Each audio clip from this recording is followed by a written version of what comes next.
Before we step into this tale of love, tell us where you're watching from, and if it touches your heart, don't forget to like and subscribe to our channel, Black Millionaire Love Stories.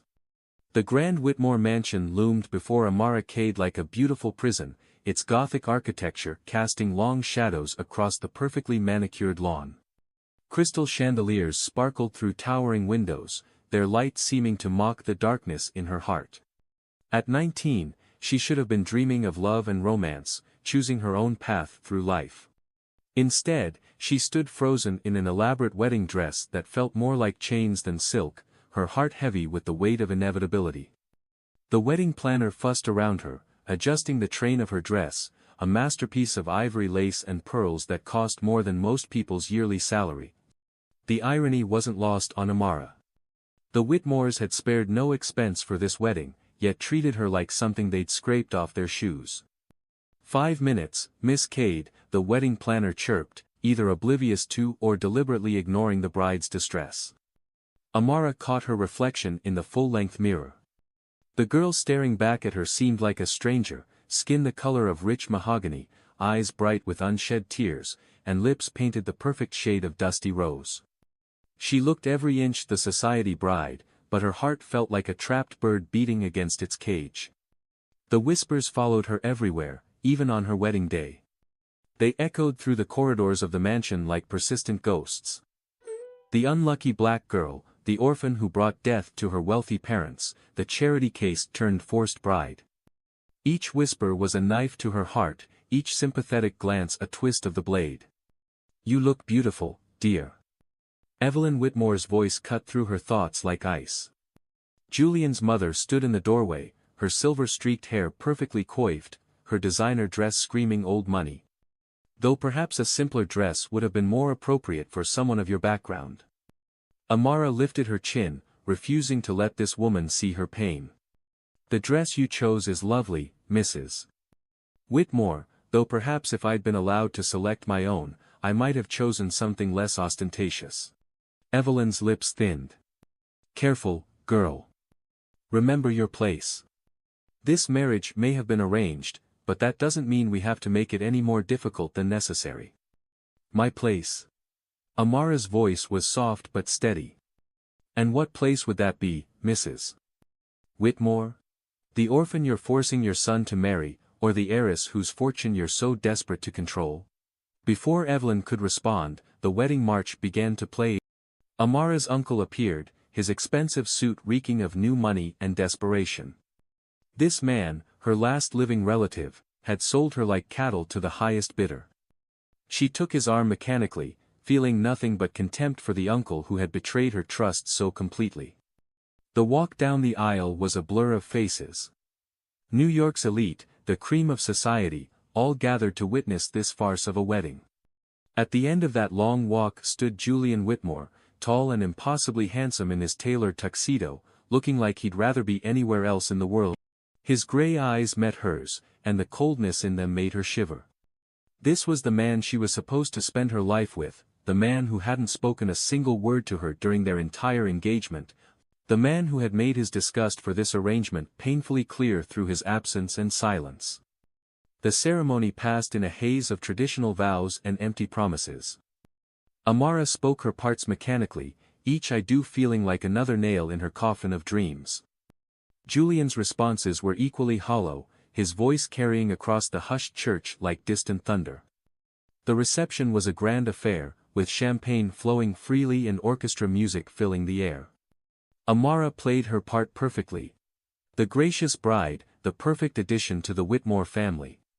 But inside, she was screaming. It wasn't until they reached their wedding suite that the facade finally cracked.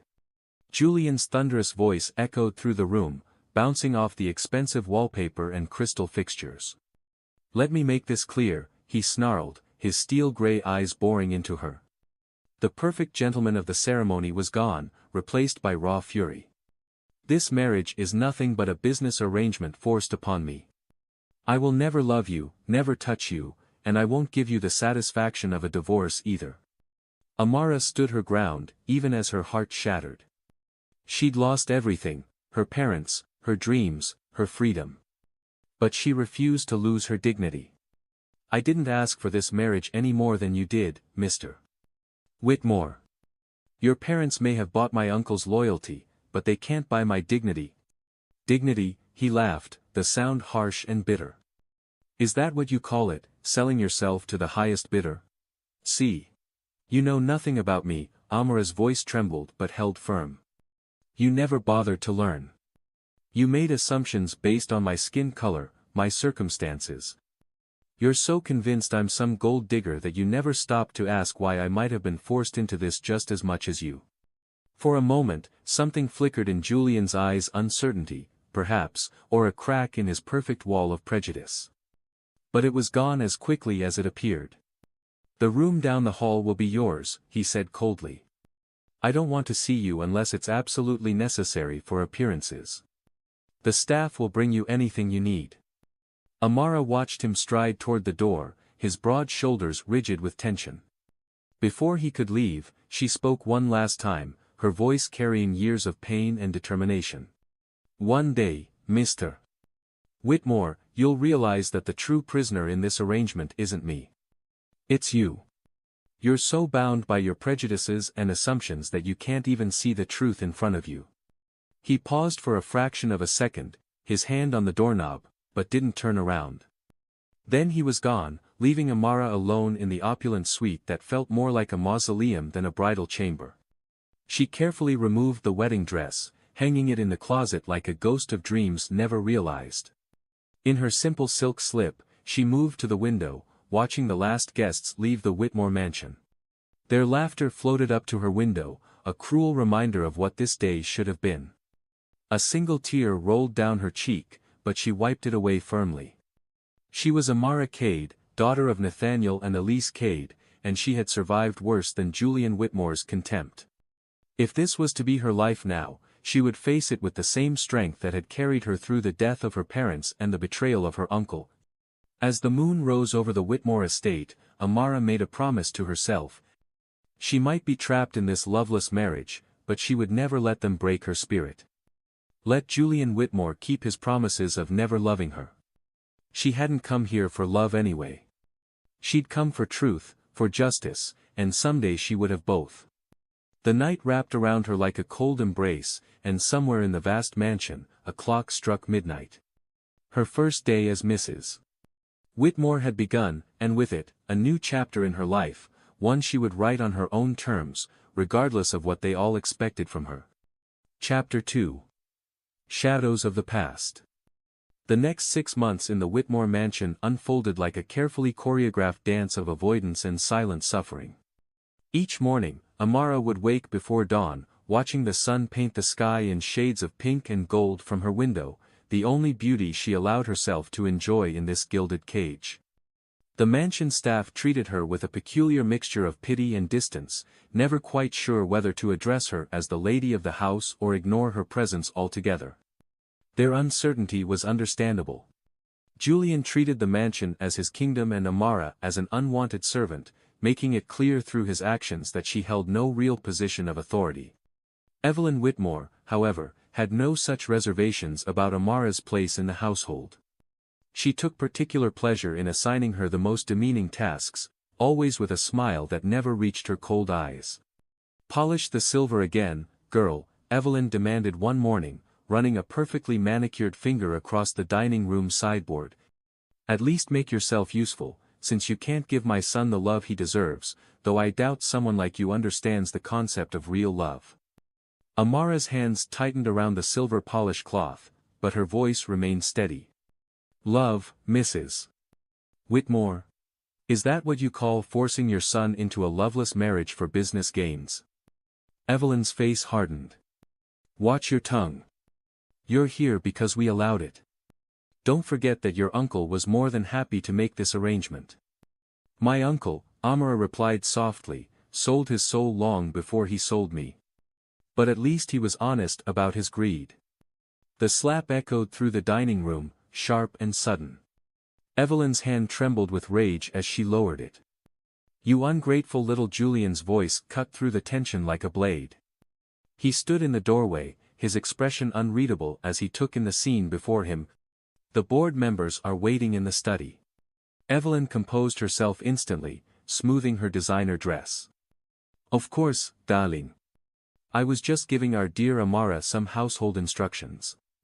She swept past her son, pausing only to kiss his cheek, a gesture he received with rigid formality.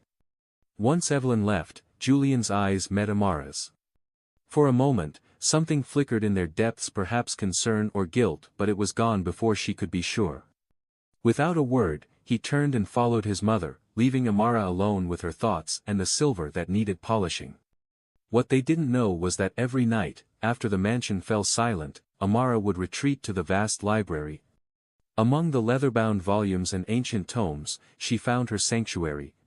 Here, she could be herself again, the brilliant student who had earned a full scholarship to Stanford, the young woman who had dreamed of revolutionizing the business world. She would lose herself in books about business and finance, the very subjects she had been studying before her life was derailed. Sometimes, she'd work until dawn, poring over financial journals and market analyses, keeping her mind sharp even as they tried to dull her spirit. One particular evening, as autumn winds rattled the library windows, Amara discovered something interesting in the Whitmore Enterprises public financial reports. She'd been tracking the company's performance, noting patterns and inconsistencies that others might have missed. Her finger traced a series of transactions that seemed oddly familiar. The library isn't meant for servants. Amara didn't need to look up to know Julian stood in the doorway. His presence had become something she could feel, like an approaching storm. Then it's fortunate that I'm your wife, not your servant, she replied, continuing to make notes in her journal, though I understand the confusion, given how similar the roles seem to be in this household. He moved closer, his expensive cologne mixing with the scent of old books. What are you doing here? Reading. It's generally what people do in libraries. She finally looked up at him, taking in his appearance. He must have just returned from some late business meeting, his tie was loosened, and his usually perfect hair showed signs of frustrated fingers running through it. These are confidential company documents. They're public financial reports, Mr.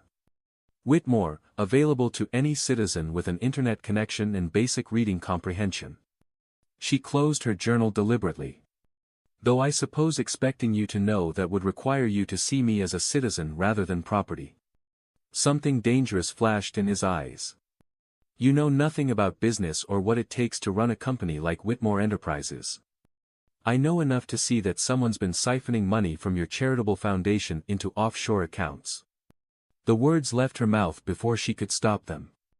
Julian froze, his expression shifting from dismissive to intense in an instant. What did you say? But Amara had already gathered her materials, rising from the leather armchair with fluid grace. Good night, Mr. Whitmore. I'm sure you have more important things to do than discuss business with someone like me. As she passed him, his hand shot out, grabbing her wrist.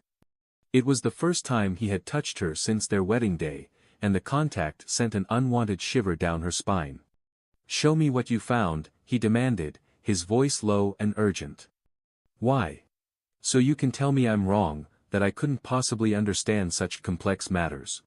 She pulled her wrist free. I may be trapped in this marriage, Mr. Whitmore, but I won't be your convenient source of information when it suits you. She left him standing in the library, surrounded by the ghosts of her parents' dreams for her.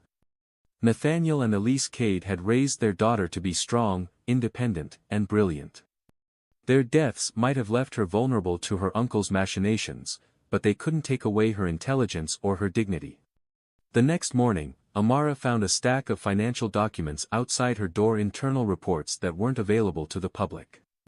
On top was a note in Julian's precise handwriting, prove it. She should have thrown them back in his face, should have maintained the wall of cold indifference they'd built between them. Instead, she spent the next 3 nights analyzing the documents, tracking money trails, and building a case that would be impossible to ignore. When she finally emerged from the library, dark circles under her eyes but triumph in her heart, she found Julian waiting for her. He sat in one of the leather chairs, his usual impeccable appearance slightly rumpled, suggesting he'd been there for hours. You're good at this, he said without preamble. I know. Where did you learn to analyze financial data like this? Stanford Business School. Before your family's arrangement forced me to drop out. She placed her comprehensive report on the table between them. Everything you need to know is in there. What you do with it is your concern, not mine. As she turned to leave, his voice stopped her. You were at Stanford? There's a lot you don't know about me, Mr. Whitmore, but then again, you never asked. The days that followed brought subtle changes to the household routine. Evelyn's demands became less frequent, though no less cutting when they came. The staff began addressing Amara as Mrs. Whitmore more consistently, and Julian started appearing in the library in the evenings, silently working on his laptop while Amara read. They rarely spoke during these encounters, but the quality of their silence changed. It was less hostile, more contemplative, as if they were both re-evaluating their assumptions about each other. One evening, about 5 months into their marriage, Amara heard raised voices from Julian's study. She recognized Evelyn's shrill tones and Julian's deeper rumble, though she couldn't make out the words. When Evelyn stormed out, her face was flushed with anger, and she shot Amara a look of pure venom. Later that night, as Amara worked in the library, Julian appeared in the doorway. He looked tired, the weight of whatever argument he'd had with his mother evident in the slump of his shoulders. She wants me to have the marriage annulled, he said without preamble. Amara's heart skipped a beat, but her voice remained steady. And what do you want, Mr. Whitmore? He studied her for a long moment, his gray eyes unreadable in the dim library light. I don't know any more. It wasn't much, but it was the most honest thing he'd ever said to her. As he left the library, Amara realized that the careful dance they'd been performing for the past 6 months was about to change its rhythm. Whether that change would bring them closer together or tear them further apart remained to be seen. What she didn't know was that upstairs, in his private study, Julian was looking at her Stanford transcripts, reading about the brilliant student who had been on track to graduate summa cum laude before tragedy struck, the same student he had dismissed as a gold digger, the same woman he had condemned without trial. The foundations of his prejudices were beginning to crack, though he wasn't ready to admit it yet. But as autumn gave way to winter and the nights grew longer and colder, something was shifting in the Whitmore mansion, something neither of them was prepared for. Chapter 3. The Breaking Point. The winter storm that raged outside the Whitmore mansion matched the turbulence brewing within its walls. Amara sat in Theodore Whitmore's study, surrounded by stacks of financial documents, her fingers flying across the keyboard of her laptop. The grandfather clock in the corner struck midnight, its deep chimes echoing through the empty house. She had discovered something in the company's records that made her blood run cold, a pattern of transactions, carefully hidden beneath layers of legitimate business dealings, pointed to something far more sinister than simple embezzlement. The numbers told a story, one that seemed to connect directly to her parents' death 6 years ago. The sound of footsteps in the hallway made her freeze. She knew that stride, had learned to recognize it over the past 6 months of their forced marriage. Julian was supposed to be in Chicago for a board meeting. His early return could only mean trouble. The study door flew open, and Julian stood there, his normally perfect appearance disheveled from travel, his gray eyes locked onto her, storm clouds gathering in their depths. What are you doing in my father's study? His voice was low, dangerous. Amara straightened her spine but didn't rise from the leather chair. Finding the truth your family tried to bury along with my parents. You have no right. I have every right. The force of her voice surprised them both. While you've been playing the role of the wronged son, forced to marry beneath his station, I've been piecing together the real reason behind this marriage. Julian stalked into the room, his presence filling the space with barely contained fury. You don't know what you're talking about. Don't I? Amara turned her laptop around. These transactions, dated 6 years ago, the same month my parents died in that tragic accident. Millions of dollars moved through shell companies, all leading back to Whitmore Enterprises and my uncle's failing business. Julian's face paled as he scanned the screen. Where did you get these records? I'm not the ignorant girl you think I am, Amara's voice trembled with 6 months of suppressed anger. I was top of my class at Stanford before your family's machinations destroyed my life. I know how to follow a money trail. Stanford? The word seemed to catch in his throat. Yes, Stanford Business School, full scholarship. Each word was a weapon aimed at his prejudices. Surprised? Did you think I was just some poor black girl your parents picked up from the streets? Or maybe you believed your mother's lies about me being a gold digger? Julian sank into the chair across from her, his eyes never leaving the screen. This can't be right. But it is. Amara leaned forward, her voice intense. Your father and my uncle orchestrated everything, the accident that killed my parents, the sudden discovery of their debts, the convenient solution of marrying me off to you to save the family name. It was all planned. No. But there was uncertainty in his voice now. Look at the dates, Julian. It was the first time she'd used his first name. Look at the shell companies, the offshore accounts. The same pattern repeats 6 years later, right before our wedding. They're not even trying to hide it anymore because they think they've won. Thunder crashed outside, making the windows rattle. Julian ran a hand through his hair, a gesture she'd come to recognize as a sign of internal struggle. If what you're saying is true, if. Amara's laugh was bitter. I've spent every night for the past 6 months in this library, putting together the pieces while you treated me like a servant. I know what I found. Julian stood abruptly, pacing the length of the study. Why didn't you come to me with this sooner? When should I have done that? Between your mother's daily humiliations and your cold shoulder. Or maybe during one of the many conversations we didn't have because you couldn't bear to look at me. Her words hit their mark. Julian stopped pacing, turning to face her with an expression she'd never seen before, regret. I made assumptions, he admitted quietly. You made judgments, she corrected, based on nothing but your own prejudices and your parents' lies. She stood, gathering her materials with trembling hands.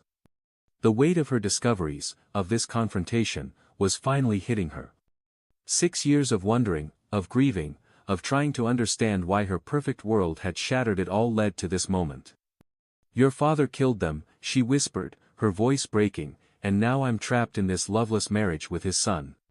Julian moved toward her, but she held up a hand to stop him. Don't pretend to care now that you know I'm not what you thought. Your guilt doesn't make up for 6 months of cruelty. Amara Mrs. Whitmore, she corrected coldly. That's what you wanted, isn't it? Yes. A wife in name only. Well, congratulations, you got exactly what you asked for. She moved to leave, but he caught her arm. Unlike their encounter in the library weeks ago, his touch wasn't demanding, it was pleading. Wait. Please. The word please from Julian Whitmore's lips was so unexpected that it stopped her in her tracks. I need to understand. Everything. From the beginning. Amara looked at his hand on her arm, then up at his face. The arrogant mask he usually wore was gone, replaced by something raw and real. Why now? She asked. What's changed? Everything. His voice was rough with emotion. I've been watching you these past weeks, seeing how you work, how you think.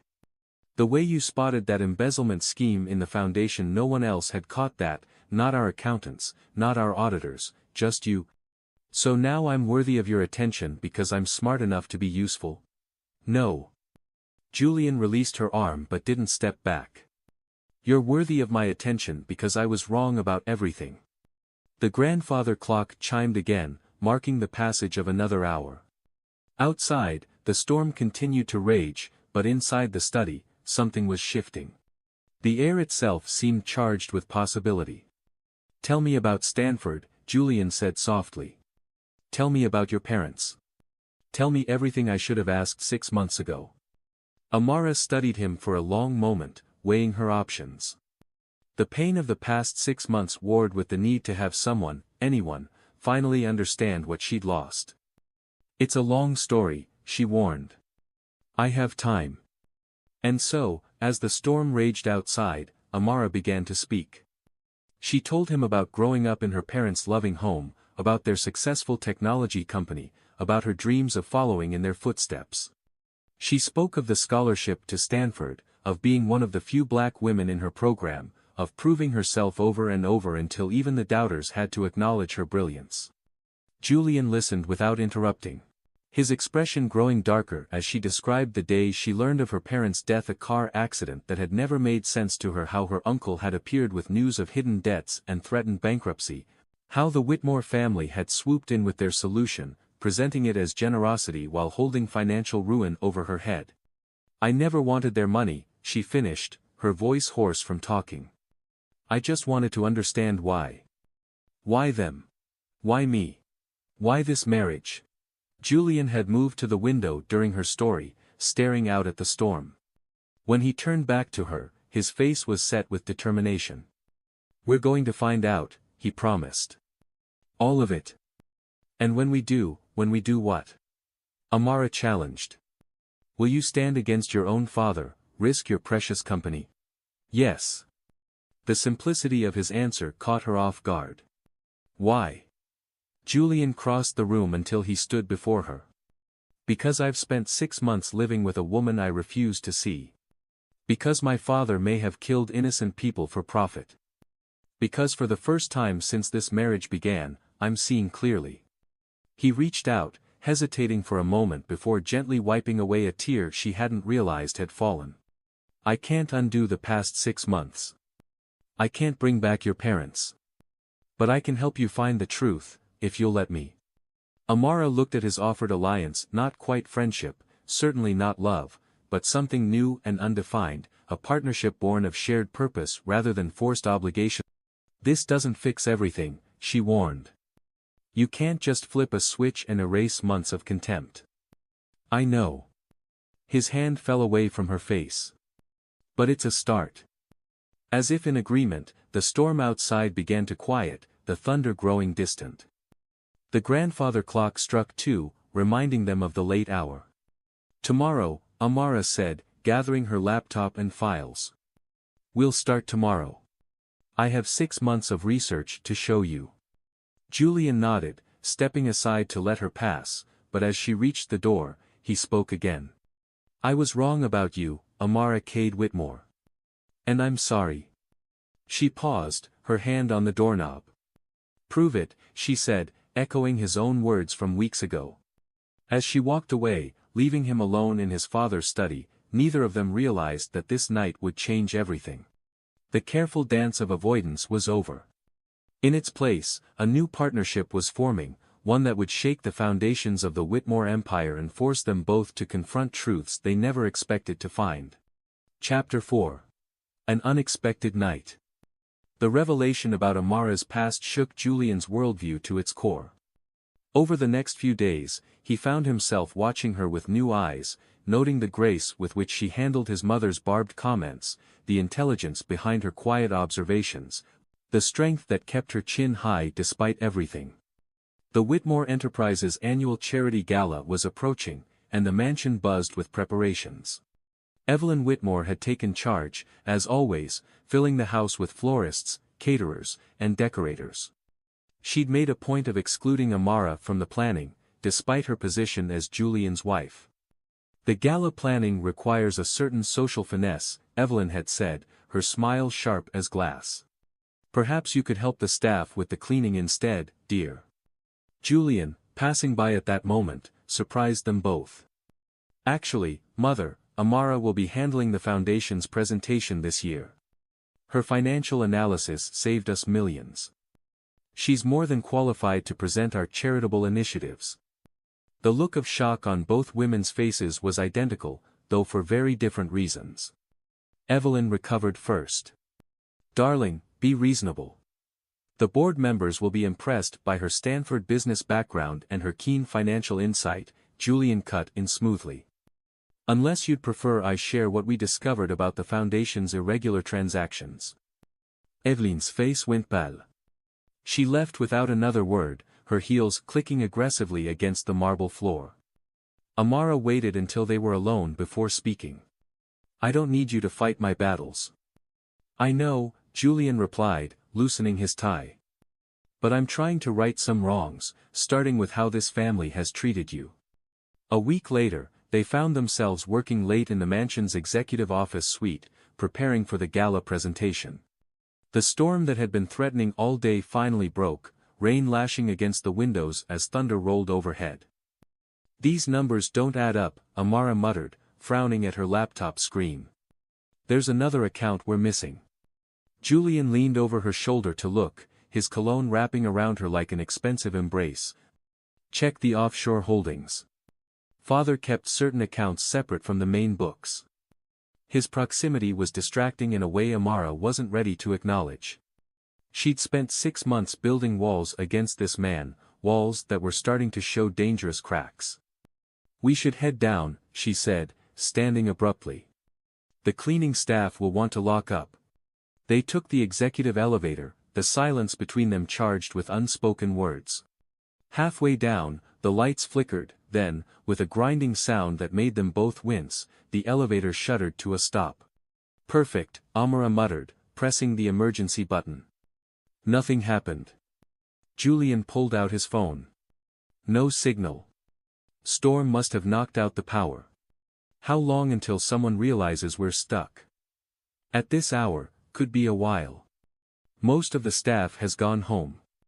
Amara sank down to sit against the elevator wall, careful to keep her skirt arranged properly. After a moment's hesitation, Julian joined her, leaving a careful space between them. The emergency lights cast strange shadows, making the small space feel somehow both intimate and alienating. Minutes ticked by in silence. "Tell me about them," Julian said suddenly. "Who? Your parents. What were they like?" Amara turned to look at him, surprised by the genuine interest in his voice. In the dim light, his usual sharp edges seemed softer. "They were brilliant," she said softly, "not just intellectually, though they were that too. They had this light about them. Dad could make anyone laugh, even in the most serious meetings. Mom had this way of making you feel like you were the most important person in the world when she listened to you." "They sound nothing like my parents," Julian observed. "No," Amara agreed. "Your parents are all sharp edges and cold ambition. Mine taught me that success means nothing if you lose your humanity along the way. And here I am, their killer's son." "Here you are," Amara echoed, "though you're not what I expected either." Julian turned to face her fully. "What did you expect? A carbon copy of your father, cold, calculating, concerned only with power and appearance." She gave a small, humorless laugh. "Instead, you're complicated." "Complicated? You can be cruel," she said honestly. "Those first 6 months. But then you can also be surprisingly kind, like with Evelyn today, or now, asking about my parents." Thunder crashed outside, making the elevator car sway slightly. Amara instinctively grabbed Julian's arm. "Sorry," she murmured, starting to pull away. His hand covered hers, keeping it in place. "Don't be." The air between them grew thick with tension. Amara was acutely aware of every point of contact, her hand on his arm, his fingers over hers, the way their shoulders almost touched.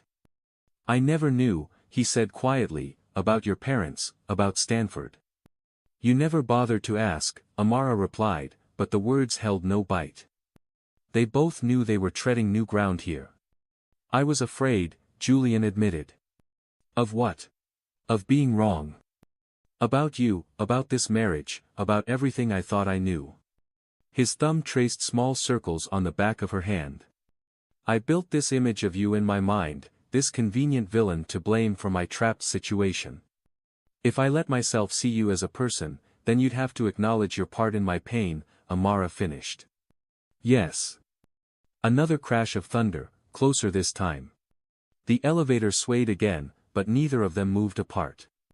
"I read your Stanford thesis," Julian said.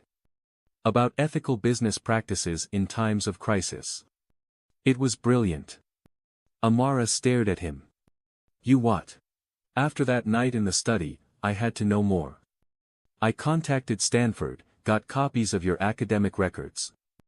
Your professors still talk about that thesis. They said you were on track to revolutionize corporate responsibility practices. That was another life, Amara said softly, before everything fell apart. It doesn't have to stay in the past. Julian shifted to face her fully. You could finish your degree, take your rightful place in the business world. Why are you saying all this? Because I was wrong, Amara. So incredibly wrong. And every day, I learn something new about you that makes me realize just how blind I've been. The intensity in his voice made her breath catch. In the dim emergency lighting, his gray eyes seemed to glow with an inner fire. Julian. Whatever she was going to say was lost as the elevator gave another violent shake. Amara found herself practically in Julian's lap, his arms wrapped protectively around her. Time seemed to stop. She could feel his heart beating against her palm, could see the pulse jumping in his throat. His cologne surrounded her, masculine and expensive and suddenly intoxicating. Tell me to let go, he whispered. No. The word had barely left her lips before his mouth found hers. The kiss was nothing like their mechanical wedding day peck. This was fire and need and 6 months of denied attraction exploding in an instant. Amara's fingers tangled in his hair as his hands roamed her back, pulling her closer. All the walls they'd built, all the pretenses they'd maintained, crumbled in the face of this overwhelming chemistry. When they finally broke apart, both breathing heavily, reality came crashing back. Amara scrambled off his lap, putting distance between them. This doesn't change anything, she said, but her voice trembled. It changes everything. Julian's voice was rough with desire. You feel it too, Amara. This connection between us, it's been there all along, hidden under our anger and prejudice. One kiss doesn't erase 6 months of cruelty. No, he agreed, standing and reaching for her, but it's a start. Before she could respond, the elevator hummed to life, lights flickered on, and they began moving again. By the time the doors opened on the ground floor, they had both composed themselves, at least outwardly. Mrs. Whitmore, Mr. Whitmore, the security guard looked relieved to see them. We just got the power back. Are you both all right? Fine, Amara said quickly. Just a brief delay. She walked away without looking back, but she could feel Julian's eyes on her. That night, alone in her room, she touched her lips, still tingling from his kiss. Everything had changed, whether she wanted it to or not. The careful distance they'd maintained was shattered, replaced by something far more dangerous, possibility. As she drifted off to sleep, Amara couldn't help but wonder if perhaps the real storm wasn't the one outside, but the one brewing between her and the man she'd been forced to marry, a man who was quickly becoming nothing like what she'd expected and everything she tried not to want. Chapter 5. Morning Light. Dawn painted the Whitmore mansion in shades of gold and shadow, but Amara hadn't slept. Every time she closed her eyes, she felt Julian's lips on hers, his arms holding her close in that darkened elevator. The memory refused to fade, haunting her like a bittersweet dream she couldn't shake. She stood at her window, watching gardeners clear debris from last night's storm. The physical chaos outside mirrored the emotional tempest within her heart. 6 months of carefully constructed walls had begun to crumble in a single moment of weakness, or was it strength? Her fingers traced her lips unconsciously, still feeling the ghost of that kiss. In those precious moments, she glimpsed a different Julian, not the cruel man who had rejected her on their wedding night, but someone new, someone who looked at her with desire instead of disdain, with wonder instead of contempt. A clock at her door made her spine stiffen. She knew that knock, authoritative yet hesitant, nothing like the sharp rapping of the house staff or Evelyn's imperious tapping. Her heart betrayed her with its quickened pace. Come in, she said, keeping her voice steady as she continued staring out the window. Julian entered, already impeccably dressed in a charcoal suit that reminded her of storm clouds. She could see his reflection in the window glass, noted how his eyes immediately found her. The intensity of his gaze made her skin tingle. About last night, he began. Last night was a mistake. The words felt like ashes in her mouth, but she forced them out anyway. Her mother had always taught her that sometimes strength meant denying your own heart to protect it. A moment of weakness brought on by stress and proximity. She heard him move closer, his expensive shoes silent on the plush carpet. The subtle scent of his cologne wrapped around her, achingly familiar after their intimate moment in the elevator. Is that what you really believe? His voice was low, intense, sending unwanted shivers down her spine. Now she did turn, facing him with chin lifted defiantly. Her stance was proud, but inside, her heart trembled. What I believe doesn't matter. You made your position clear on our wedding night, Mr. Whitmore. I won't be your convenient distraction just because you've discovered I have a brain. That's not what this is. He stepped closer, close enough that she could see the flecks of silver in his gray eyes. You know that's not what this is. Do I? She laughed, but there was no humor in it. 6 months of contempt, of treating me like a servant, of letting your mother humiliate me at every turn, and now what? One kiss in an elevator, and suddenly everything's different. Yes. The simplicity of his answer caught her off guard. Everything is different because I'm different. Because you made me different. I didn't make you anything, she countered, moving away from his magnetic pull. I've been the same person all along. You're the one who refused to see me. Her words hit home. She watched as he ran a frustrated hand through his perfect hair, messing it up in a way that made him look younger, more vulnerable, more like the man who had held her with such tenderness in the elevator. You're right, his admission surprised her. I was blind, prejudiced, everything you accused me of being. But that doesn't make what happened last night any less real. Real. Amara wrapped her arms around herself, needing the protection. What's real is that I'm still trapped in this marriage. What's real is that your father likely murdered my parents. What's real is that 6 months of cruelty don't disappear because you finally noticed I'm a person. Then let me prove it to you. He closed the distance between them again, his presence overwhelming her senses. Let me show you that I've changed, that I want to make this right. And how do you propose to do that? Her voice cracked despite her best efforts. Buy me expensive gifts. Give me a position in the company. Make me a real Mrs. Whitmore? No. His hand reached for her face, but she turned away, unable to bear his touch when her resolve felt so fragile. By being your partner in finding the truth, by standing with you against my father, against anyone who's hurt you, by showing you every day that I see you now, truly see you. Pretty words, Amara murmured, hating how her heart leapt at his declaration, but words are easy. Actions are what matter. Then let my actions speak. He moved to the door, pausing with his hand on the knob. The board meeting is at 10. As my wife and a Stanford-educated business analyst, you should be there. Her eyes widened. Your mother will have to deal with it. His smile held a hint of steel that made her pulse race. Unless she wants to explain to the board why she's excluding the woman who uncovered major financial irregularities in our charitable foundation. After he left, Amara sank onto her bed, mind racing. Her lips still tingled from the memory of his kiss, her skin still hummed from his proximity. This was what she'd wanted, wasn't it? Recognition of her abilities, a chance to use her education, to be more than just the unwanted black wife. But her heart, traitor that it was, whispered that she wanted more. That one kiss in a darkened elevator had awakened something she'd thought long dead, hope. Hope for more than just professional respect, hope for the kind of love she'd stopped believing in the moment her parents died. She dressed carefully, choosing a cream silk blouse and charcoal pencil skirt that matched Julian's suit, a subtle statement of unity that didn't escape her notice. Her mother's pearl earrings completed the ensemble, a reminder of where she came from, of what she'd lost. The board meeting was held in the mansion's formal conference room, a space dominated by dark wood and leather. Heads turned when she entered beside Julian, whispers following in their wake.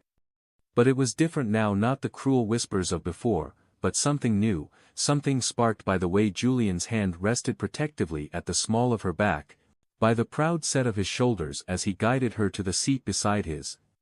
Evelyn's face turned an interesting shade of purple when Julian pulled out Amara's chair. Darling, surely Mrs. Whitmore would be more comfortable reviewing the foundation's finances. Julian cut in smoothly. Absolutely, which is why she'll be presenting her findings today. The board members shifted uncomfortably, several shooting concerned glances at Theodore Whitmore's empty chair at the head of the table.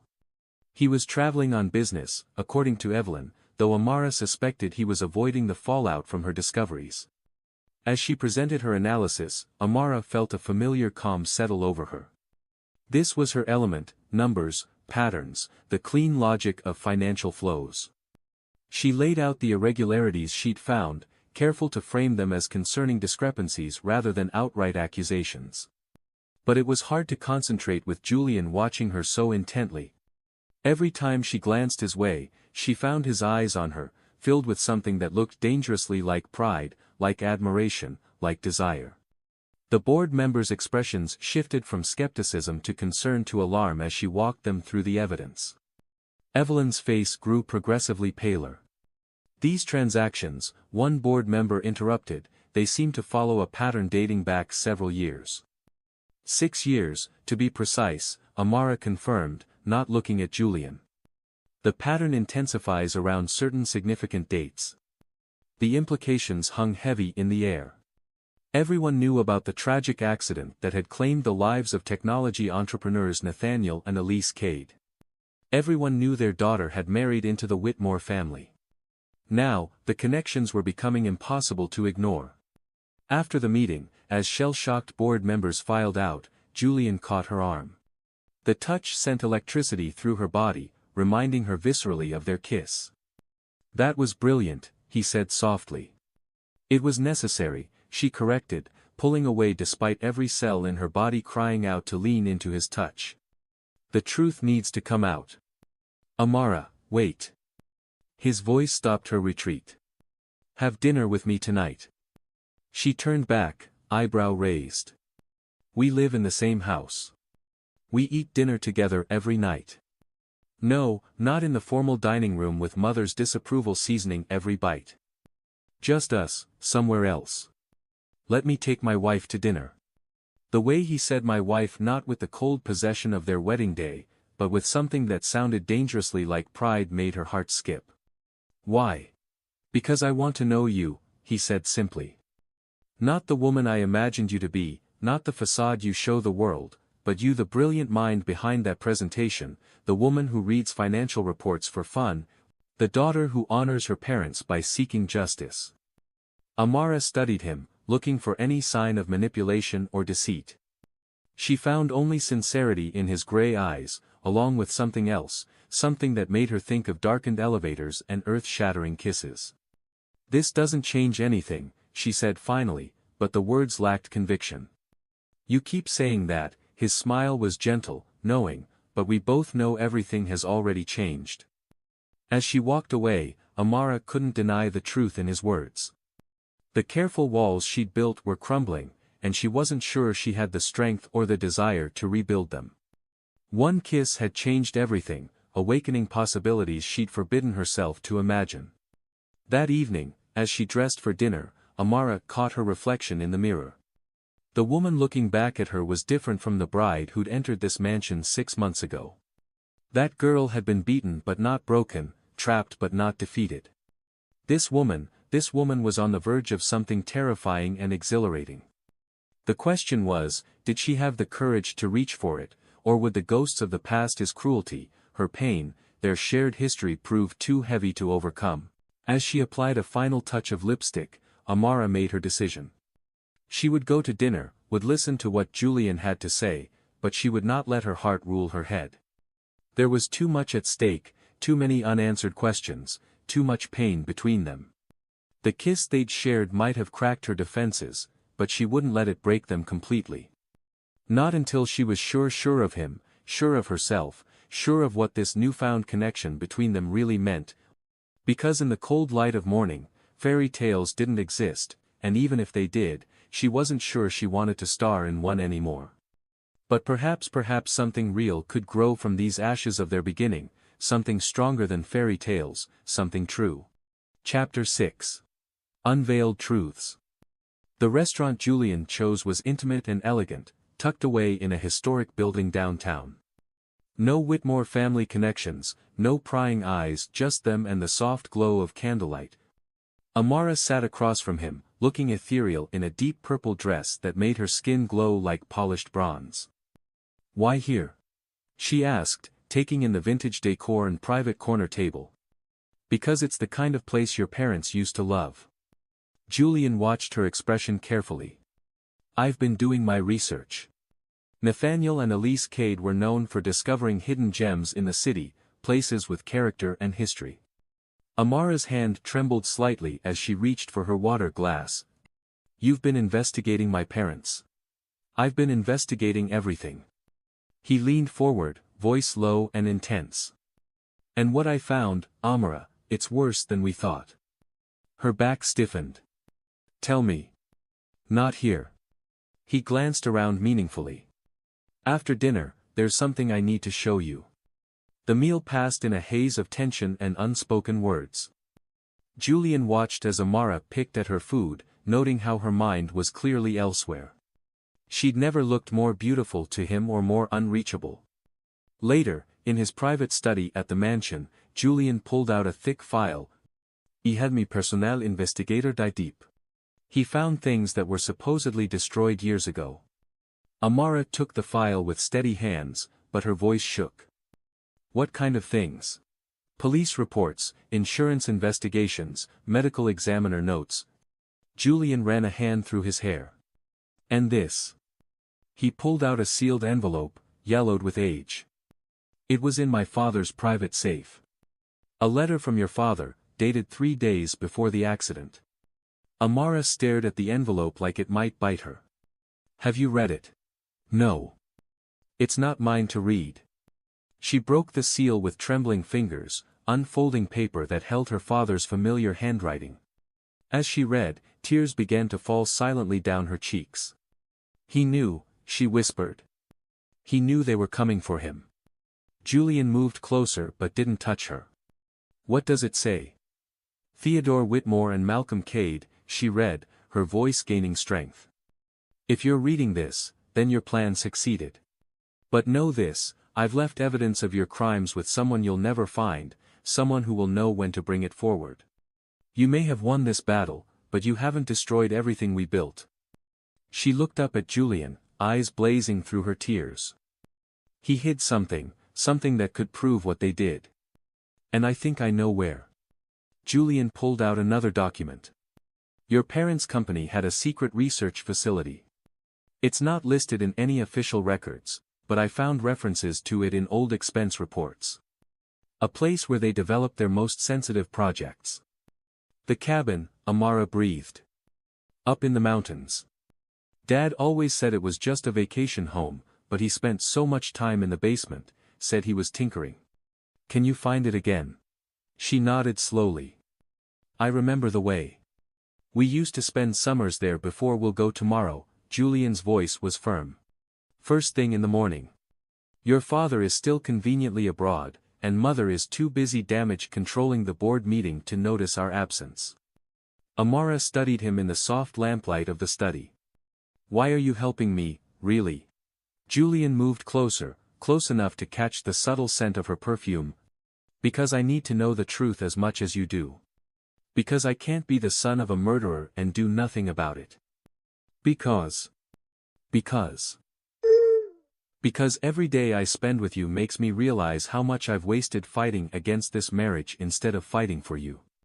Her breath caught. "Julian, I know." He stepped back, giving her space. "I know you don't trust me yet. I know 6 months of cruelty can't be erased by a few days of decency. But I'm not asking for forgiveness, Amara. I'm asking for a chance to help make this right." The next morning dawned clear and cold. They took Julian's personal car rather than the family driver, heading into the mountains as the sun painted the sky in shades of pink and gold. Amara sat silently in the passenger seat, lost in memories of happier times on this same road. The cabin, when they finally reached it, looked smaller than she remembered. Nature had begun to reclaim the grounds, ivy crawling up the walls and weeds pushing through the gravel driveway. It's been empty since. She couldn't finish the sentence. Julian touched her arm gently. We don't have to do this today. Yes, we do. She squared her shoulders. I've waited 6 years for answers. I'm not waiting any longer. The key was still hidden under the same loose stone by the back door. Inside, sheets covered the furniture, and dust motes danced in the beams of sunlight streaming through dirty windows. Amara moved through the space like a ghost, touching things her parents had touched, remembering moments from her childhood. The basement door is through here, she said, leading Julian to the kitchen. Dad had a special lock installed, said it was to keep me from playing with his tools, but now, the door was solid steel with a biometric scanner that looked years ahead of its time. Amara pressed her hand to it, holding her breath. A soft beep, then a click. Identity confirmed. Welcome, Amara Kate. He programmed you into the security system, Julian realized. He must have known. Amara's voice trailed off as the door swung open, revealing a staircase descending into darkness.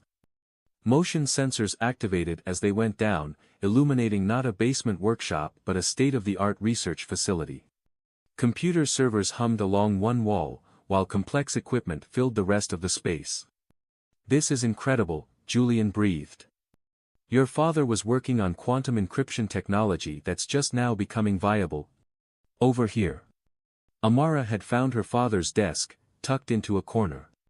A framed photo of their family sat beside a terminal that still glowed with standby power the daily end. She sat in her father's chair, fingers hovering over the keyboard. I used to watch him work here. He always said the same thing when he logged in. Her fingers flew across the keys. The truth will set us free. The screen came to life, displaying folders of encrypted data, but what caught their attention was a video file labeled simply for Amara. With trembling hands, she clicked play.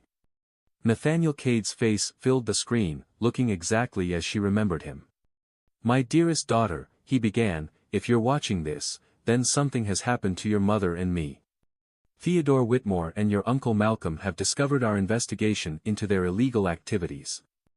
They've been using Whitmore Enterprises to launder money for years, destroying smaller companies and lives in the process. Julian's hand found Amara's shoulder as her father continued. We've gathered evidence, encrypted it using technology they can't break. Everything is here. The financial records, the shell companies, the proof of their crimes. But more importantly, we've hidden something they want desperately, proof of their connection to organized crime families. That's why they killed them, Julian said softly. Not just for money, but to protect their criminal empire. On screen, Nathaniel's expression softened. Amara, my brilliant girl, I'm so sorry we won't be there to see the amazing woman you'll become. But remember what we always taught you, the truth is worth fighting for, no matter the cost. The video ended, leaving them in silence broken only by Amara's quiet sobs. Julian knelt beside her chair, taking her hands in his. We have everything we need now, he said gently. We can take them down, all of them. Your own father, she reminded him. A man who murdered your parents deserves no loyalty from me.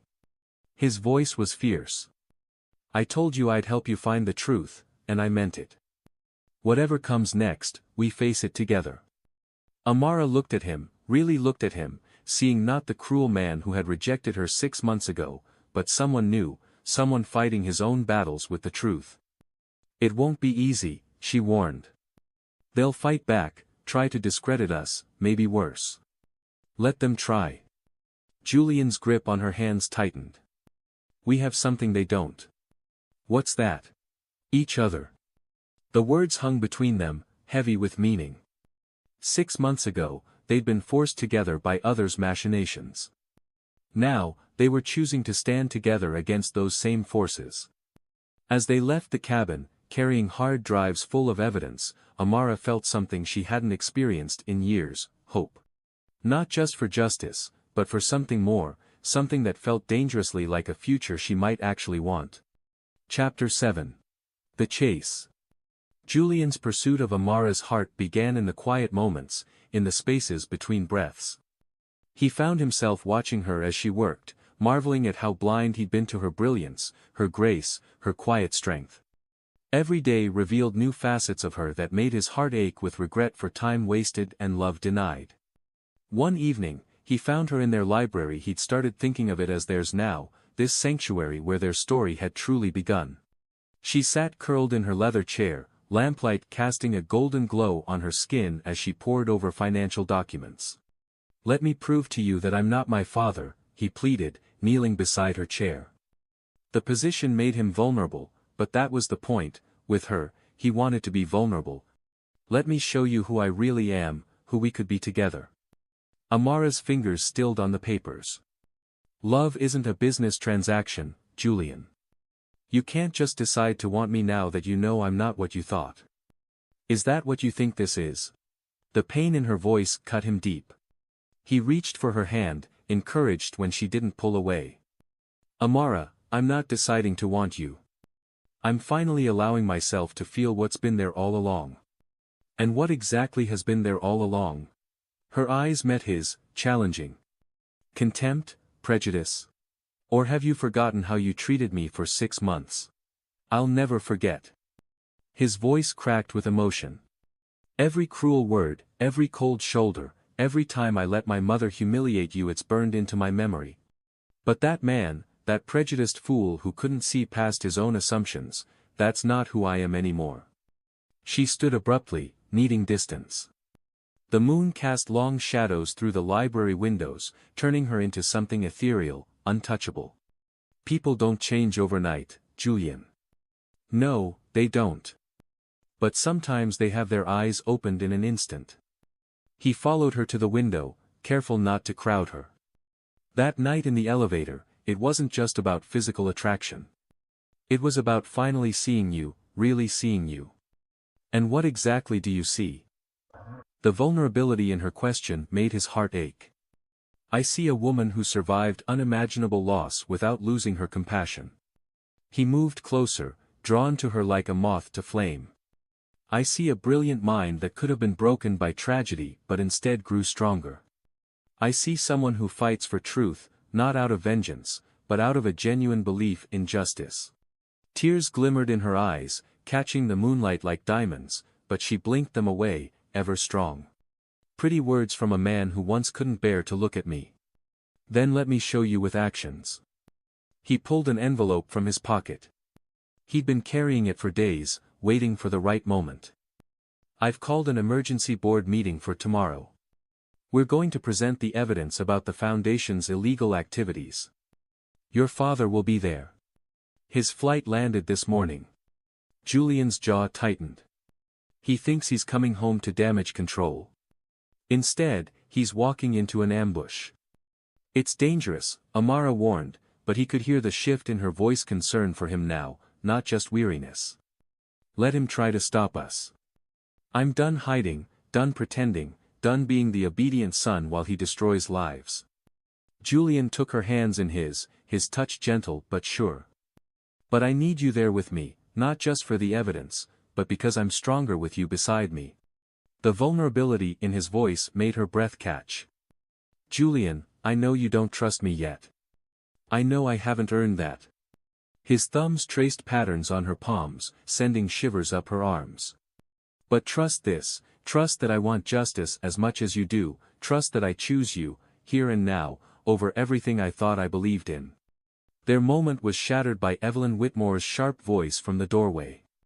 "So this is where you've been hiding? Really, darling, consorting with the help?" Julian's entire body tensed, but his voice was deadly calm. "Mother, my wife is not the help.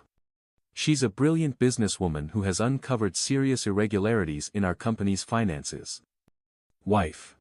Evelyn's laugh was cruel. "That arrangement was meant to be temporary. Surely you don't intend to continue this farce. The only farce here is the image of respectability this family has hidden behind." Julian moved to stand beside Amara, his shoulder brushing hers protectively. "Did you know about the murders, Mother? Or did Father keep you in the dark about that too?" Evelyn's face went pale. "I don't know what you're talking about." "No? Then perhaps you'd like to explain these." He turned the large screen toward her, displaying the encrypted files, financial records showing payments to known criminal organizations, shell companies used to launder money, and, most interestingly, large transfers that coincided exactly with the death of Nathaniel and Elise Cade. "You're making a mistake," Evelyn hissed. "Whatever this girl has told you, this girl is my wife," Julian cut in, his voice vibrating with barely contained fury, "and unlike you, mother, she deals in truth, not manipulation." "Truth?" Evelyn's laugh was bitter. "The truth is that she's turned you against your own family, poisoned you with her lies." "Enough." Amara's voice cracked like a whip. "The only poison here is the corruption that runs through this family's veins. Tomorrow, the board will see everything, every illegal transaction, every covered-up crime, every piece of evidence that Nathaniel Cade collected before your husband had him killed." Evelyn's face contorted with rage. "You ungrateful little get out." Julian's command froze the words in his mother's throat. "Get out of my study, get out of my house, and get ready for tomorrow, because when the truth comes out, you'll need more than your society connections to save you." After Evelyn fled, Julian turned to find Amara staring at him with an unreadable expression. "You didn't have to do that," she said softly. "Yes, I did." He moved closer, drawn to her like gravity. "For 6 months, I let them treat you like you were nothing. I won't make that mistake again." "Why?" The question was barely a whisper. "Because I'm falling in love with you, Amara Cade Whitmore." He cradled her face in his hand, letting her see every emotion in his eyes. "Not the woman I thought you were, but the woman you really are. And I'll spend every day proving that to you, if you'll let me." She stepped back, but there was less certainty in the movement now. "Love isn't enough to erase the past." "No," he agreed, "but it's a hell of a place to start building a future." Outside, storm clouds gathered again, as if nature itself was preparing for the confrontation to come. But inside the library, something else was building, something that felt like hope, like possibility, like the first rays of sun after a long, dark night. Julian watched as Amara returned to her work, her fingers flying over the keyboard as she prepared for tomorrow's revelation. He had never seen anyone more beautiful, more compelling, more worthy of the love that was growing in his heart. Tomorrow would bring chaos and confrontation, but tonight, in this room that had witnessed their beginning, he could finally admit the truth to himself. He was hopelessly, irrevocably falling for the woman he had once promised to never love. And as she worked in the soft lamplight, occasionally glancing at him with eyes that held less weariness and more warmth, he dared to hope that maybe, just maybe, she was starting to fall too. Chapter 8. Rébellion. The annual Whitmore Foundation Charity Gala was the social event of the season. Old money mingled with new beneath crystal chandeliers, while reporters hovered at the edges, hungry for any hint of scandal. Tonight, they would get more than they bargained for. Amara stood before her mirror, smoothing the lines of her midnight blue gown. The dress was a masterpiece of silk and beading, chosen specifically for this night. No more hiding in the shadows, no more playing the submissive wife. Tonight, she would shine. A knock at her door revealed Julian, resplendent in his tuxedo. He stopped short at the sight of her, his gray eyes darkening with appreciation. "You look." He seemed to struggle for words. "Like I belong." The question held echoes of past pain. "Like a queen." He offered his arm. "Ready to take down an empire?" The ballroom was already packed when they arrived. Evelyn Whitmore held court near the entrance, her silver gown glittering as she greeted guests. Her smile froze when she saw them. "Darling," she called, voice dripping honey over poison, "I wasn't sure you'd attend, given your recent preoccupations. And miss the biggest night of the season." Julian's smile was sharp as a blade. "Especially when my wife has prepared such an enlightening presentation about the foundation's work." Evelyn's perfectly made-up face paled slightly. "Surely you don't intend to let my Stanford-educated wife present her financial findings to our most important donors?" Julian's voice carried just far enough to draw attention. "Of course I do. After all, transparency is one of our core values, isn't it, Mother?" They moved through the crowd, Julian's hand warm against Amara's back. She could feel the stares, hear the whispers, the trophy wife who dared to step out of her place, the son who defied his family's expectations. Julian. Theodore Whitmore's voice cut through the murmur of conversation.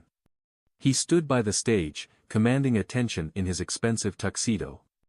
"A word." "Of course, father." Julian's grip on Amara tightened slightly. "My wife and I would be happy to speak with you." Theodore's face tightened at the inclusion of Amara, but he led them to a quiet corner. "I understand you've been making waves at the company." "We've been uncovering truth," Julian corrected, "something this family seems to have forgotten the value of." "Truth?" Theodore laughed softly. "Is that what she's been filling your head with? Stories about her parents, about some grand conspiracy?" "Not stories." Amara's voice was steady despite her racing heart. "Evidence. Files. Your own records, Mr. Whitmore." "Be careful, girl," Theodore's voice dropped to a dangerous whisper. "You're playing a game you don't understand." "No, father," Julian stepped between them. "You're the one who doesn't understand. The game is over." "Julian Whitmore." Evelyn's voice rang out across the ballroom. "What do you think you're doing?" All eyes turned to them. Evelyn stalked over, fury barely contained beneath her society smile. "Making things right," Julian answered, loud enough for the gathering crowd to hear, "something this family should have done long ago." "By betraying your own blood?" Evelyn hissed. "For her?" "For the truth," Julian's voice grew stronger, "for justice, for the woman who had the courage to stand up to this family's corruption." The whispers grew louder, phones appeared, recording the confrontation. Theodore stepped forward, trying to salvage the situation. "My son is obviously confused." "I've never been clearer," Julian cut in. He turned to address the crowd directly. "For years, the Whitmore Foundation has claimed to serve this community. Tonight, my wife will show you exactly how it's been serving itself instead." "Julian, please," Evelyn pleaded. "Think about what you're doing." "I have thought about it. For the first time in my life, I'm thinking clearly." He looked at Amara, his eyes soft despite the tension in his voice. "Because of her. She's poisoned you against us," Theodore growled. "No," Julian's laugh was bitter. "You did that yourself the moment you ordered the murder of Nathaniel and Elise Cade." The ballroom went deadly silent. Even the reporters seemed to hold their breath. "That's a dangerous accusation," Theodore said softly. "It's not an accusation." Amara stepped forward, her voice carrying across the stunned crowd. "It's a fact, one we can prove." She nodded to the tech team, and the large screens around the ballroom came to life. Financial records, encrypted files, Nathaniel Cade's video testimony, everything they had discovered in the cabin played out for all to see. "She's my wife," Julian declared as gasps and murmurs filled the room, "and she's worth 10 of any of you. While you were all playing society games, she was working to expose the truth about my father's crimes." Evelyn made a last desperate attempt. "Security, remove this woman. Touch her," Julian's voice could have frozen hell itself, "and you'll regret it. She stays, she speaks, and you all listen." Amara moved to the podium, her head held high, as she began her presentation, methodically laying out the evidence of years of corruption. She felt Julian's presence behind her like a shield. The crowd's reaction shifted from skepticism to shock to outrage as the truth unfolded. Board members huddled in corners, whispering urgently. Reporters typed frantically on their phones. And through it all, Julian stood proud beside his wife, his support unwavering. When she finished, the silence was deafening. Then, slowly, applause began to build, not polite society applause, but real appreciation for the courage it took to speak truth to power. Theodore Whitmore had disappeared during the presentation, but Evelyn remained, her face a mask of fury and defeat. "You've destroyed everything," she spat at Julian. "No, mother," he took Amara's hand, bringing it to his lips in a gesture that made her heart skip. "I finally built something real, something honest, something worth fighting for." As they left the ballroom, reporters calling out questions behind them, Amara felt lighter than she had in years. The truth was out, justice was in motion, and beside her I meant what I said in there, Julian murmured as they reached their car. You're worth fighting for, worth losing everything for. You didn't lose everything, she corrected softly. You gained your freedom, your integrity. I gained more than that. He turned to face her, his eyes intense in the moonlight. I gained a partner, a future, a chance at real love, if you'll let me prove it to you. Amara looked up at him, seeing not the cruel man who had rejected her 6 months ago, but someone new, someone who had chosen truth over privilege, justice over family, love over prejudice. Julian, I know. He smiled softly. You still don't trust me completely. That's okay. We have time, and I plan to spend every moment proving that this us is the most real thing in my life. As they drove away from the gala, leaving behind the wreckage of the Whitmore family's reputation, Amara felt something unfamiliar stirring in her heart. It felt dangerous, like hope, like possibility, like the beginning of something she had stopped believing in months ago. Love wasn't a business transaction, she had told him, but maybe, just maybe, it could be a rebellion against the past, against prejudice, against everything that had tried to break them both. Chapter 9. Revenge served cold. The morning after the gala, headlines screamed across every major newspaper and news site, Whitmore empire built on blood money, tech mogul's murder exposed, Whitmore heir turns whistleblower. The carefully constructed facade of the Whitmore family's respectability had shattered, and the pieces were still falling. Amara sat in Julian's study, watching the chaos unfold on multiple screens. Her uncle Malcolm had been arrested trying to flee the country, his private jet intercepted on the runway. Theodore Whitmore had vanished, but his accounts were frozen, his properties under surveillance. The FBI just released a statement, Julian announced, entering with 2 cups of coffee. He'd loosened his tie, and his usually perfect hair was mussed from running his fingers through it. They're formally investigating both the foundation and the main company. And your father? Still in the wind, but not for long. He handed her a cup, their fingers brushing. Every port, every private airfield, every possible escape route is being watched. Amara took a sip, savoring the perfect blend. He'd learned how she liked her coffee over their late nights working together. What about Evelyn?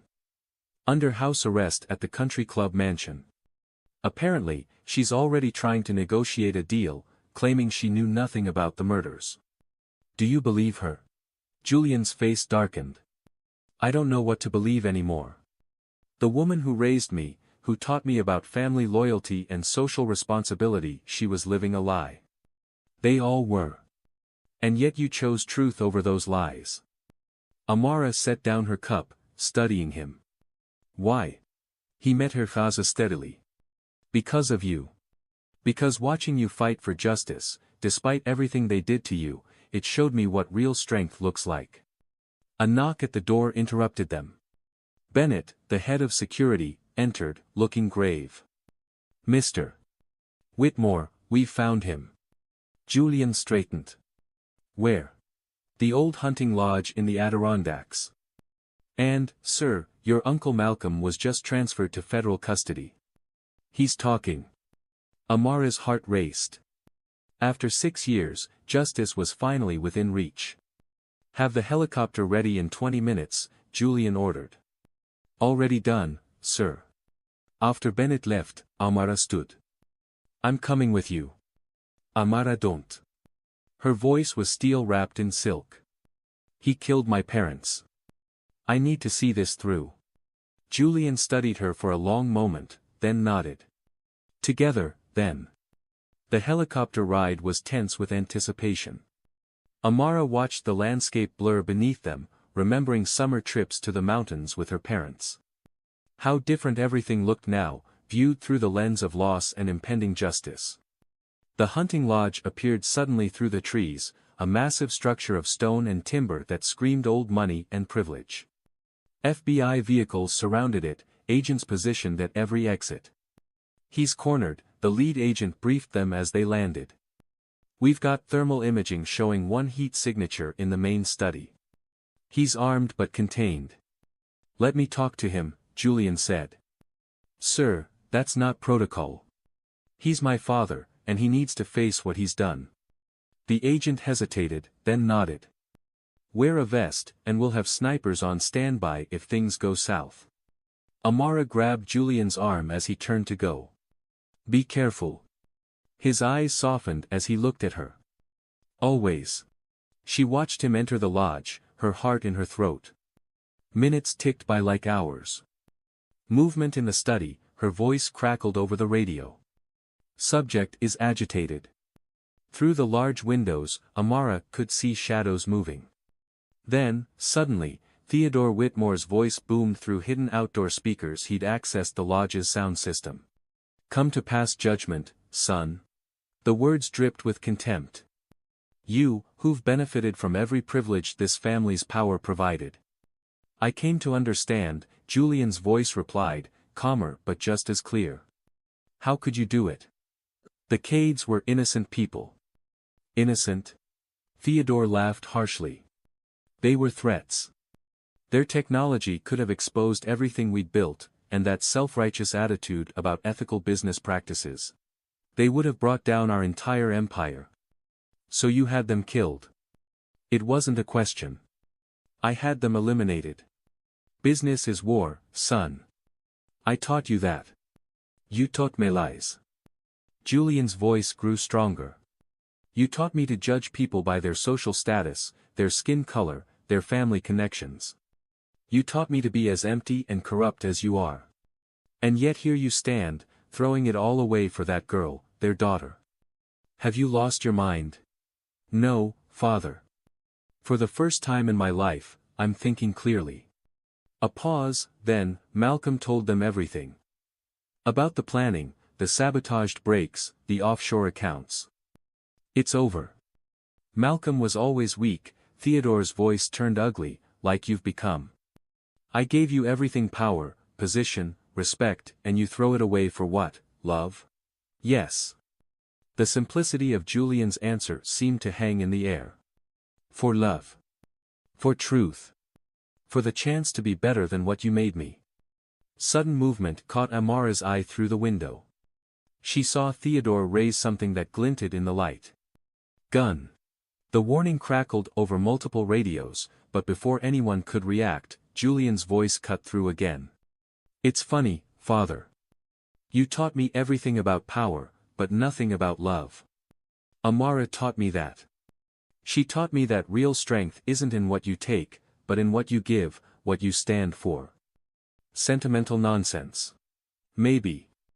But while you've been monologuing, FBI teams have entered through the hidden passages you thought only our family knew about, the same passages Malcolm told them about an hour ago.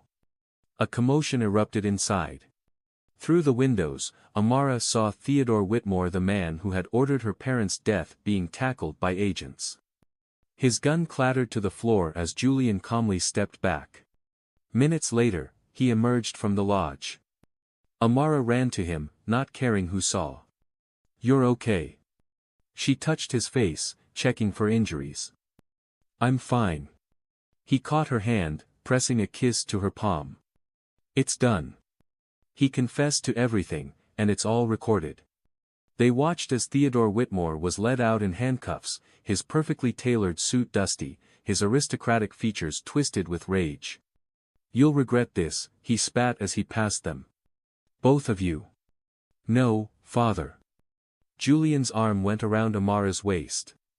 The only regret I have is not seeing the truth sooner, not fighting for what's right sooner, not loving her sooner.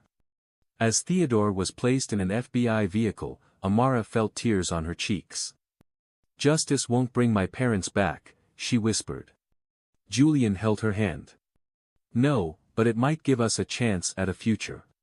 She looked up at him, seeing the man he'd become rather than the one he'd been. When did you get so wise?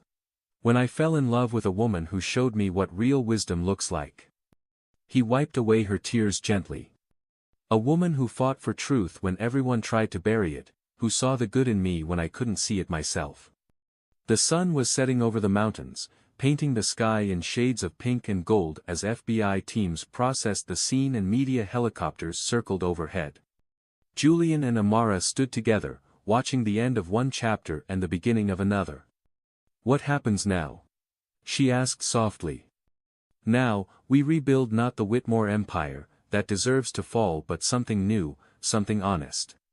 He turned to face her fully. "Together, if you'll have me." Amara thought of their journey, from forced marriage to reluctant allies to this, whatever this was becoming. "It won't be easy," she warned. "There will be trials, investigations, media circus. I don't care about easy." His gray eyes were intense in the fading light. "I care about right, about truth, about you." She touched his face, feeling the slight tremor that belied his calm exterior. "You're really ready to lose everything for this?" "I'm not losing anything worth keeping." He leaned into her touch. "Everything that matters is right here." As helicopters thundered overhead and agents bustled around them, they shared a moment of perfect understanding. The past couldn't be changed, but the future was theirs to write. "Take me home," Amara said softly. Julian's smile was tender as he led her to their waiting helicopter.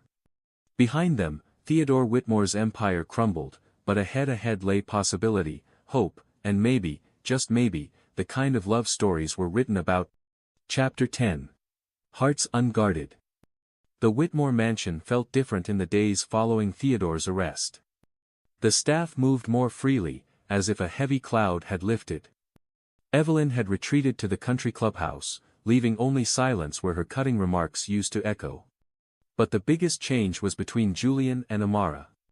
They worked side by side in his study, preparing for the upcoming trials. Evidence needed to be organized, testimonies coordinated with prosecutors, and the company's legitimate operations preserved to protect innocent employees. Yet amid the chaos of dismantling an empire, something else was building. "You're staring again," Amara said, not looking up from her laptop. The morning sun painted her skin golden, making her glow against the leather chair she'd claimed as her own. "Can you blame me?" Julian set down the legal papers he'd been pretending to read. "You're incredible to watch when you're focused." She glanced up, a slight blush coloring her cheeks. "Flattery won't get these depositions organized any faster." "It's not flattery if it's true." He moved to perch on the edge of her desk, close enough to catch the subtle scent of her perfume. "Do you know what I thought the first time I saw you? That I was beneath you." The words held no bitterness now, just a hint of teasing. "That you were the most beautiful woman I'd ever seen." His admission made her hands still on the keyboard. "And it terrified me." "Why?" "Because I wasn't supposed to find you beautiful. I wasn't supposed to notice how your eyes flash when you're passionate about something or how your voice gets softer but stronger when you're making an important point." He reached out, tucking a stray curl behind her ear. "I wasn't supposed to want you." Amara's breath caught at his touch. "Julian, I know." He pulled back slightly, giving her space. "I know we're not there yet. But I need you to understand what I feel for you now isn't new. It was there from the beginning, buried under prejudice and pride, and my father's poisonous influence." She stood, needing to move, to think. "And now? Now that your father's influence is gone. Now, I can finally be honest with you, with myself." He followed her to the window, where morning sun streamed through stained glass. "I'm in love with you, Amara Cade Whitmore. Not because of what you've done or what you've helped me become, but because of who you are." Tears glimmered in her eyes, catching the light like diamonds. "And who am I?" "You're the woman who faced down an empire with nothing but truth as her weapon, the brilliant mind who saw patterns others missed, the daughter who honored her parents by fighting for justice rather than revenge." He moved closer, drawn to her like a moth to flame. "You're the wife I never deserved but always needed." "Pretty words," she whispered, but her voice trembled. "Then let me show you with actions." He pulled an envelope from his desk. "I had my lawyers draw these up yesterday." Amara opened the envelope with trembling fingers. Her eyes widened as she read. "Julian, this is transfer of ownership. Half of everything I own, including my shares in the company, put in your name. He took her hands in his. Equal partners, in business and in life, if you want it. Why? Because you earned it, because you deserve it, because I trust you more than I've ever trusted anyone in my life. His thumb traced patterns on her palm. And because I want to spend the rest of my life making up for how badly I treated you in the beginning. A tear slipped down her cheek. Julian caught it with his finger, then traced the path it had taken down her face. You don't have to sign them, he said softly. You don't have to accept any of this.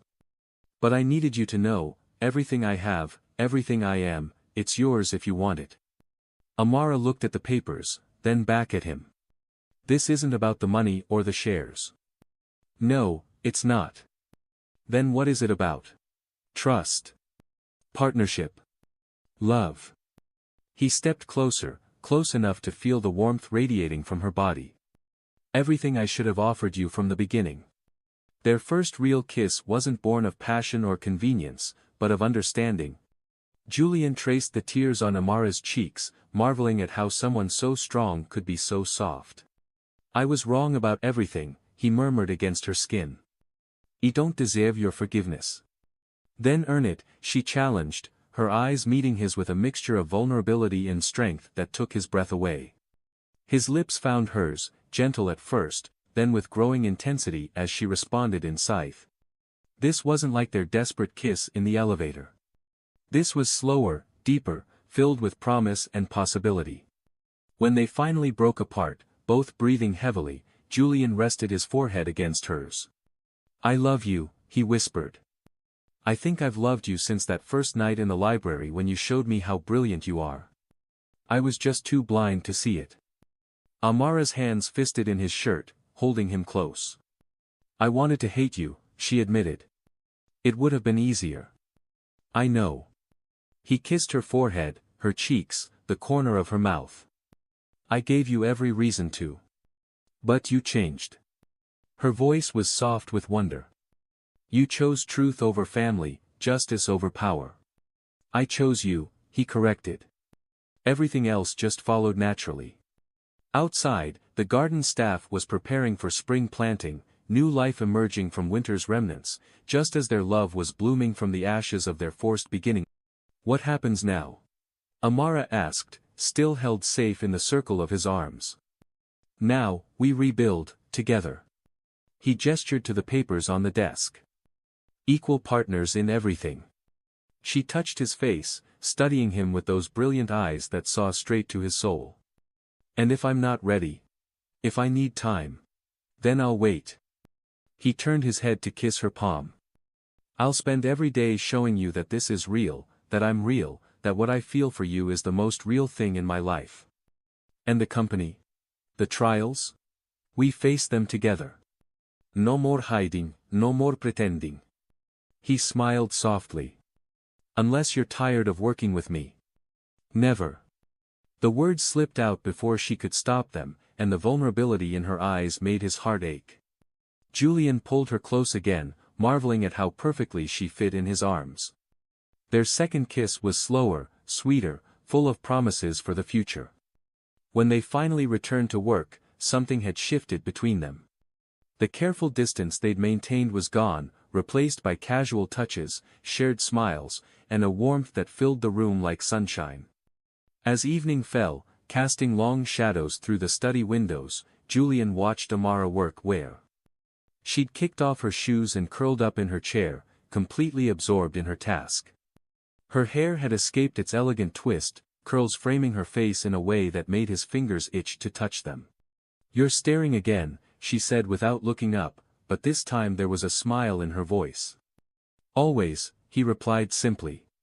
She glanced up then, and the look in her eyes made his heart stop. It wasn't quite love, not yet, but it was possibility, hope, the beginning of something beautiful. And for now, that was enough. Chapter 11. Love's Awakening. In the library where Amara had spent countless lonely nights, Julian prepared for the most important presentation of his life, not a business proposal, though it involved the company's future, not a legal strategy, though it would change everything about their lives. The room held special significance now. Here was where he'd first seen her brilliance, where she'd opened his eyes to the truth. Now it would be where he offered her everything, his heart, his trust, and his vision for their future.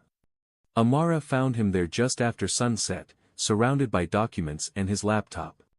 The sight was so familiar it made her heart ache. How many nights had they spent here, working side by side, falling in love without realizing it? The board members are getting restless, she said, settling into her usual chair. They want to know what happens to the company now that your father's assets are frozen. Julian looked up, drinking in the sight of her. She'd taken to wearing more colorful clothes lately, today choosing a deep emerald blouse that made her skin glow. Let them wait. I have something more important to discuss. She raised an eyebrow. More important than the company's future? Much more important. He stood, moving to kneel beside her chair. Be my partner. I thought I already was. The question held a hint of teasing. In everything. He pulled out a thick folder. I had the lawyers draw up partnership papers, not just for the company, but for everything we want to build together. Amara took the folder with steady hands, but he could see the pulse jumping in her throat. What exactly are you proposing, Julian Whitmore? A fresh start. A complete restructuring of Whitmore Enterprises, built on the ethical principles your parents championed. He watched her face as she read. No more corruption, no more moral compromises, a company dedicated to innovation and social responsibility. Her eyes widened as she saw the details. You want to rename it Cade Whitmore Technologies? He touched her hand gently. Your parents' legacy, combined with the resources and connections of the Whitmore Empire, but reformed, reborn like us. Tears gathered in her eyes. Julian, there's more. He reached for another document. I want to establish a foundation in your parents' names, not like the old one. This will be genuine, supporting education for underprivileged students, funding ethical business initiatives, promoting diversity in corporate leadership. The board will fight this. Let them. His voice was steel. We have controlling interest now, and your financial expertise to back up every decision. They can either join our vision or step aside. Amara set down the papers, studying him intently. This isn't just about business, is it? No. He took her hands in his. This is about us, about building something together that honors both our pasts while creating a better future, something that makes up for all the damage my family has done. You don't have to make up for their sins. I know. He kissed her fingers gently. But I want to build something worthy of you, of us. She touched his face, tracing the lines that worry and determination had etched there. When did you become this man, this person who cares about more than power and profit? When I fell in love with a woman who showed me what real strength looks like. He turned his head to kiss her palm. When I realized that all the wealth and status in the world meant nothing compared to having you look at me with pride instead of disappointment. And if this fails? If the board revolts, if investors pull out? Then we start over, build something new from scratch. His eyes held hers. As long as we're together, I don't care about the rest. Amara stood, pulling him up with her. She moved to the window, looking out at the garden where spring flowers were beginning to bloom. I used to dream about this, about making a difference, using business, not just for profit but for positive change. She turned back to him. It was what my parents always taught me, what they died trying to protect. Julian moved behind her, wrapping his arms around her waist. Then help me make it reality. Be my partner in everything: business, life, love. She leaned back against him, fitting perfectly in his embrace. You already gave me half the company. That was about equality and justice. This. He turned her to face him. This is about building a future together, about taking all the pain and darkness in our past and turning it into something beautiful, like us. The vulnerability in her voice made his heart ache. Exactly like us. He brushed away a tear she hadn't realized had fallen. From forced marriage to real love, from prejudice to understanding, from enemies to partners. Amara looked at the papers scattered across his desk, then back at him. It won't be easy. There will be resistance, skepticism.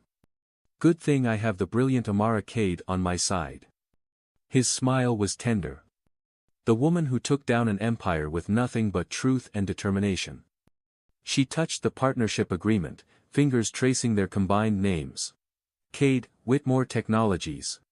A new legacy. He watched her face carefully. If you want it. Instead of answering, she pulled him down for a kiss that left them both breathless. When they finally parted, her eyes shone with something that looked like love. Equal partners, she asked. In everything. She picked up a pen, her hand steady as she signed her name. Then let's build something beautiful together. Julian's signature joined hers, their names intertwined on paper just as their lives had become intertwined by fate and choice. There's one more thing, he said softly, pulling out a small box. Amara's breath caught. Julian. Not an engagement ring, not yet. We'll do that properly when you're ready. He opened the box to reveal a stunning sapphire pendant. This belonged to my grandmother, my real grandmother, not the society wife everyone knew. She was like you, brilliant, passionate about making a difference. She would have loved you. As he fastened the necklace around her throat, his fingers lingered on her skin. Something old, something blue, something finally true. Amara touched the pendant, then turned to face him. I'm falling in love with you, she admitted softly, the real you, the man you've become. I'm already there. He pulled her close. Completely, irrevocably in love with you. The library had seen their beginning, her lonely nights of study, his gradual awakening to her brilliance. Now it witnessed another beginning, one built on choice rather than coercion, love rather than obligation. Outside, the sun had set completely, leaving them in the warm glow of desk lamps, but neither moved to turn on more lights. Some moments were better in soft illumination, where hearts could be unguarded and dreams could take flight. Tell me about your vision, Amara said, curling into her chair with the partnership papers. Show me everything you want us to build together. Julian sat beside her, their shoulders touching, and began to outline their future, not just business plans and corporate structures, but dreams of making real change in the world. As they talked, their hands found each other, fingers intertwining as naturally as their lives had become intertwined. The night deepened around them, but neither noticed. They were too busy planning, dreaming, falling deeper in love with each other and the future they would build together. Chapter 12. Full Circle. They renewed their vows in the same mansion where their story began, but everything had changed. The grand ballroom, once a symbol of the Whitmore family's oppressive wealth, had been transformed. White roses and silver lanterns created an intimate atmosphere, while photographs of Nathaniel and Elise Cade smiled down from tastefully arranged memorial displays. Amara stood before the mirror in what had once been her lonely bedroom, now transformed into a luxurious bridal suite. Her wedding dress was different this time, chosen by her. Ivory silk fell in elegant lines, incorporating subtle patterns from her African heritage. The sapphire pendant Julian had given her provided her something blue, while her mother's pearl earrings connected her to the past she honored. A knock at the door revealed Julian, breaking tradition to see his bride before the ceremony. I know it's bad luck, he said, stopping short at the sight of her, but I couldn't wait. Haven't we had enough bad luck? Amara turned to face him fully. Besides, nothing could be worse than our first wedding day. Julian crossed the room in 3 strides, taking her hands in his. I was such a fool that day, blind to the treasure standing right in front of me. And now. Her voice was soft, teasing. Now, I see everything. He traced her cheek gently. The brilliant mind that challenged me, the strong heart that forgave me, the beautiful soul that taught me what love really means. Tears threatened to ruin her makeup. Julian, I promised to never love you, he continued, his voice rough with emotion, and I broke that promise. I promised to never touch you, and I thank God I broke that too. The only promise I want to make now is to spend every day making up for the pain I caused. Amara's response brought tears to his eyes. Sometimes the worst promises broken lead to the best ones kept. They'd written their own vows this time, speaking from hearts that had learned to trust and love against all odds. The guest list was smaller, filled with people who had supported their transformation, employees who had stood by them during the company's restructuring, board members who had embraced their new vision, friends they'd made along their journey. Evelyn Whitmore was notably absent, having chosen exile over facing the consequences of her actions. Theodore Whitmore watched from prison as his son dismantled his corrupt empire and rebuilt something noble in its place. But their absence only highlighted how far Julian had come from the man they'd raised him to be. During the reception, Julian led Amara to the library, their sanctuary, their beginning. "I have something for you," he said, pulling out an envelope. Inside, Amara found the deed to a familiar mountain cabin. "Julian, I had it restored, exactly as it was when you were young," he explained. "Your father's research facility is now a state-of-the-art lab for developing ethical technology solutions. And upstairs, the family home.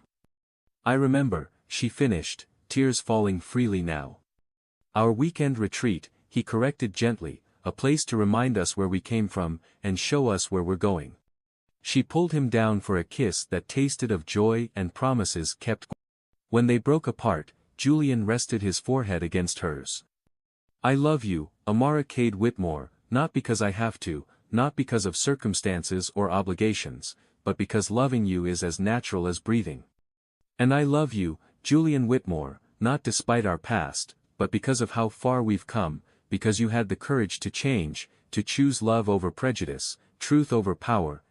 They danced their first dance as a truly married couple under stars visible through the ballroom's glass ceiling. The song was one her parents had loved, its melody carrying memories of happier times and promises of better days ahead. "What are you thinking?" Julian asked, holding her close. "About endings and beginnings." She looked up at him, love shining in her eyes. "About how sometimes the worst starts can lead to the most beautiful finishes." "This isn't a finish," he corrected softly. "It's just the beginning of our real story." The night deepened around them, stars twinkling overhead like diamonds scattered across velvet, but the real jewels were in their hearts, trust rebuilt from betrayal, love grown from hatred, a future forged from a past they'd overcome together. Their first kiss wasn't born of passion or convenience, but of pure, unrestrained joy. And as they came together, surrounded by the love they'd fought so hard to find, both knew that some promises were meant to be broken so that better ones could be made. For in the end, their story wasn't about revenge or redemption, wealth or power. It was about two hearts finding their way to each other despite every obstacle, about love that grew in the most unlikely soil, blooming into something more beautiful than either could have imagined. And as they danced beneath the stars, holding each other close, they knew that their greatest adventure was just beginning. For true love stories don't end with happily ever after, they begin there.